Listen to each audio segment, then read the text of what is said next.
Martedì in Senato il PD voterà contro il disegno di legge Calderoli sull'autonomia differenziata. È un testo che genera confusione normativa e privo delle necessarie risorse finanziarie. Queste le motivazioni dei Dem veneti. Il nostro sarà un voto contrario non perché non siamo per l'autonomia, ma perché pensiamo che questa autonomia che rischia di prodursi con questo testo non sia l'autonomia giusta, cooperativa, federativa, a favore dei territori, magari concentrata su alcune materie che noi pensavamo si dovesse realizzare. Il PD Veneto definisce questa autonomia come un'arma della Lega da brandire in vista delle europee, ma di fatto un testo lontano dall'originale, da quelle 23 materie sempre chieste da Luca Zaia. Le 23 materie non possono essere applicate tutte subito, come si è detto, perché è stato approvato un emendamento che prevede che lo Stato possa riservarsi di non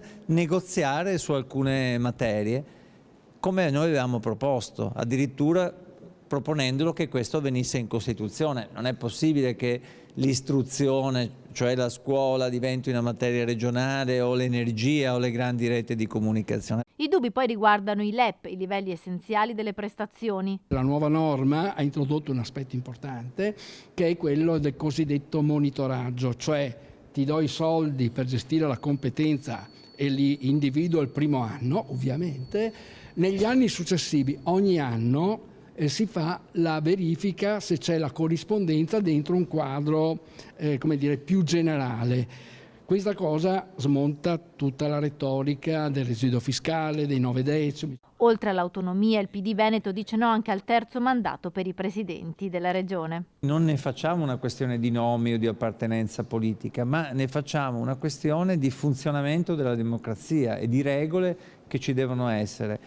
Aver esercitato per 10 anni un potere esecutivo, ti chiami Zaia o ti chiami Bonaccini, nel caso di Zaia sarebbero già peraltro 15 anni, non 10, nel caso di Bonaccini non potrei che essere favorevole a far continuare un bel suo lavoro, però non c'è dubbio che la democrazia prevede che i poteri non possono essere concentrati, perché la legge prevede attuale che i poteri non possono essere concentrati per troppo tempo in una sola persona.